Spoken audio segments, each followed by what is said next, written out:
Hey, good morning, it's Owen, Bigland. This is the Inside Edge video blog. I've been wanting to do this blog for a while. As we all know, we're dealing in uncharted territory here as far as prices go in the Vancouver real estate market. But one of the areas, and there's a lot of things to blame for it, we've talked about it to death here, the causes of it.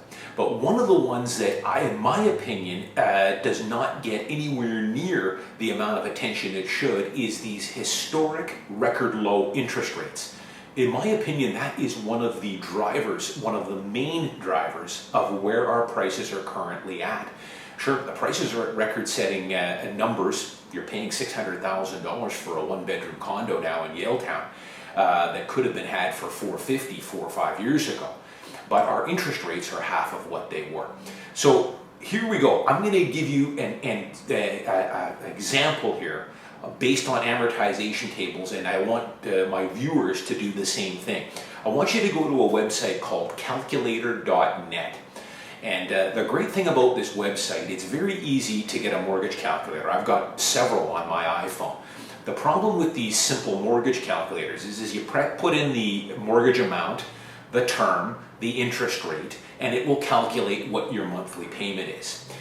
What these calculators, these mortgage calculators do on calculator.net, so you go to the website and it has all the different calculators, plug in, click on the mortgage calculator.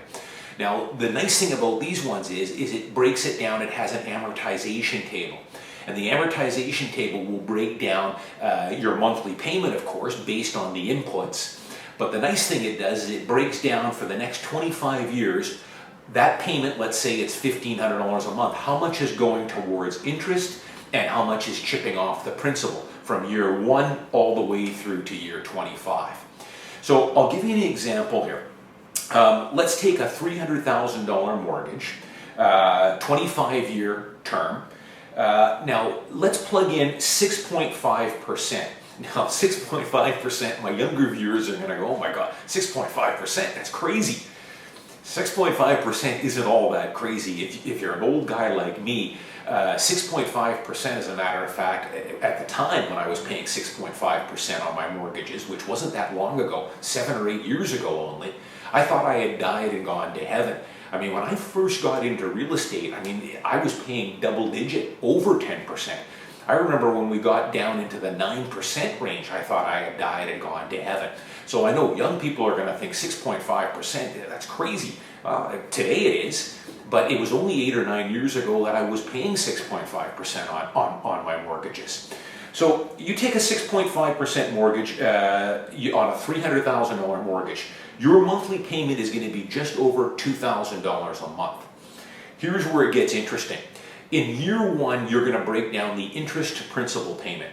In year 1 on that mortgage, your interest, you're paying $2,000 a month, so about $24,000 a year. In year 1, over $19,000 of that $24,000 annual payment is going to interest to support that mortgage. Only $4,800 is coming off the principal in year 1. In year 2, a little less interest, of course, but you're still paying over $19,000 in interest, and about $5,200 out of that $24,000 every year is going off your principal.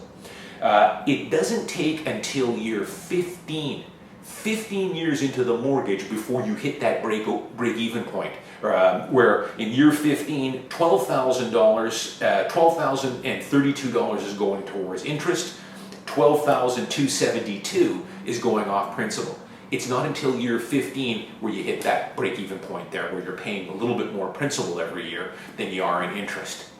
And at the end of 15 years on that $300,000 mortgage, you've got almost $180,000 still left off the principal. So you haven't done a lot of damage in the first 15 years.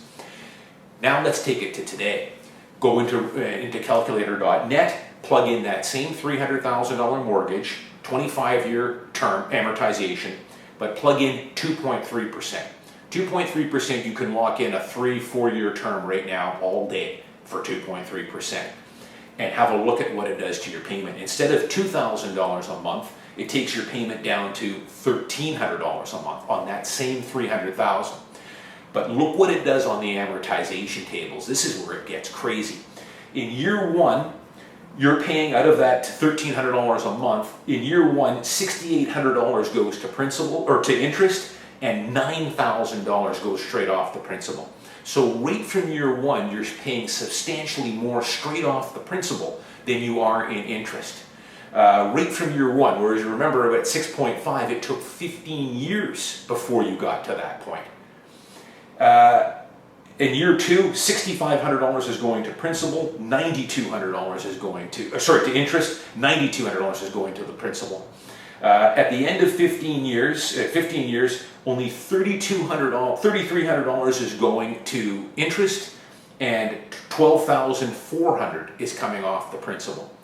So that is the power and one of the of low interest rates. And I should point out, at the end of 15 years, you've only been paying about $14,000, $15,000 annually, as opposed to $24,000. You're left with a mortgage of about $140,000. So you've already paid off more than half that mortgage after 15 years. So folks, this is one of the main drivers of this market. There's lots of other drivers, foreign capital coming in, and money laundering, and whatever else. But the interest rates are really the real driver. You know, as I say, that $600,000 Yaletown condo today is equivalent to paying about $450,000 for it, based on today's interest rates compared to what they were 5 or 6 years ago. So go into calculator.net, go into their mortgage table, and you can break down the amortization tables, and it's really quite interesting. And it's one of the drivers why, even as an investor, I'm still buying in this market. Yeah, I'm paying peak price for my investment units, but I can lock in a 3-year term right now at 2.18, and the numbers still make sense when you can rent them for $2,100. Now, eventually, yeah, we're going to get an interest rate hike, so people need to be cautious with this. Don't be counting on a 2.2% interest rate 10 years from now. I blogged about it. I'm betting dollars to donuts that 10 years from now, interest rates are going to be higher. But again, it's underestimating. People underestimate the power of these historic low interest rates and what they do. Just take a look at the amortization tables and the fact that you're chipping off more principal, a lot more principal, right from year one, whereas it used to take you 15 years, just 8 years ago, to before you were paying more principal than interest. I'm Owen Bigland. Hope you learned something. As always, I'll see you next week.